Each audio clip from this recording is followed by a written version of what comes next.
remaining turn on battery saver cannot shut down.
Ay nawawala na naman sa mga alaga nilang manok.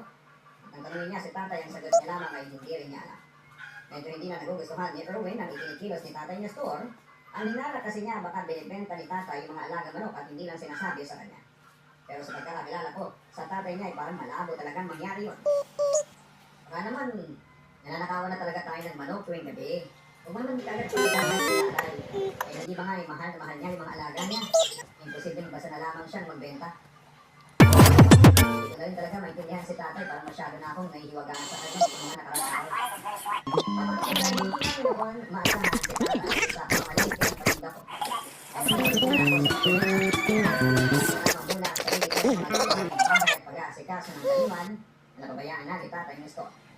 Noong isang beses, napalayo na ang kaunti sa bahay, nakasalubong ko si Manang Elisa. Nagtaka siya kung bakit hindi na raw ako nagtitinda. Niya ako nakikita. Naliwanag ko si Manang Luisa ang sitwasyon. At nang mapanggit ko si Tatay Nestor ay hindi ko maintindihan kung bakit parang biglang alam na iba ang ekspresyon niya. Ingat ka sa kanya ha. Wala sa akin ni Manang Luisa. Napapunot naman ang noo ko. Nang sandaling yon dahil seryosong ang pagkakasabi ni Manang Luisa. Teka, kasi kung siya pinagpilihan si Tatay Nestor ay wala naman po siyang ginagawa mo sa akin.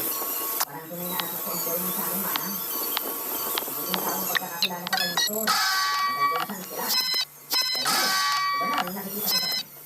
Hindi na siyang dating Nestor na kilala mo, kaya binabalaan kita. Lumayo ka sa isang ganyan kung ayaw mo nalagay sa alangan ng buwan mo at ang sanggol na kasakatuloy mo. Hanggang sa pagkakataon yun ay hindi ko pa rin maunawaan ang sabihin ni Manang Luisa Papalo. Wala na kasi siyang mga sinabi mo ko doon. Nang araw na rin naman ang isipan ko ang mga sinabi. Dahil doon ay parang bigla na rin ako naging dahil sa mga pinipilos ni Tatay Nestor. Sinusundan ko siya ang tingin at pinagpamasya kung anong kakaiba sa kanya. Pero tuwing umaga matapos ng tumambay sa may lukan, nakatulong sa kwartong sinutulugan niya. Akala ko noon ay dahil lamang yun ang katandaan niya kaya hinahayaan ko lang siya. Kaya ko naman kumilos ng mag-isa papalit. Pero tuwing binibihin ko siya sa tanghali para kumain, hindi man lamang siya noon natitig. Sabi malalim ang tulog. Pagdating naman sa hapon, din umakalat na ang tingin sa kapalang noong lalabas ng kwarto si tatay. Pero hindi pa sumabay siya sa amin gawin ng maghapon, nanaraman sa bumawi nang walang paa. Hanggang sa may isang gabi para doon. Nakakalim kumatin. Sa pagdrawang si Owen, pero masyado lang hindi ang tingin. Kaya ka rin siguro na ang kwarto namin. Kwarto nga palang yan para hulot ay wala pang tingin. Ang kortina lang talaga ang pinakatabi mo. Pagkaya na ilaw, pero may manang buwan sa labas. Ang labas ng noon ay kaya namin. Kaya sis na buwanan na kabuka. Kaya lang papalibot nagpatako na makitang lumanaw ang kortina sa may bibig.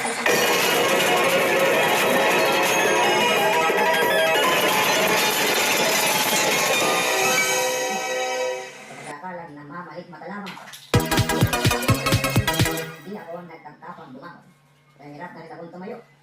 Ang masigurado kung wala lang yun.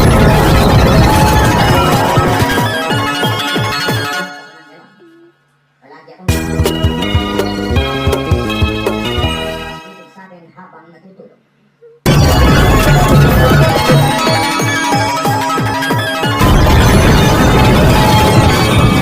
Na madalas nakatitig.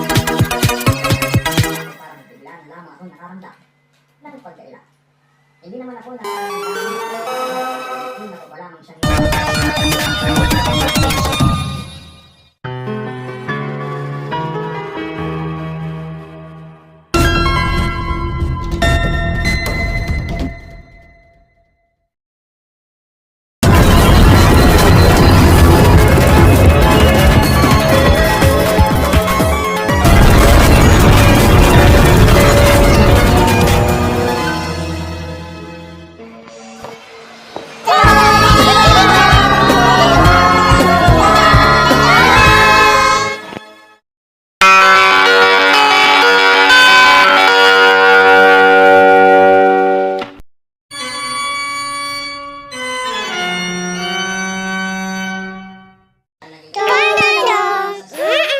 isang Dutch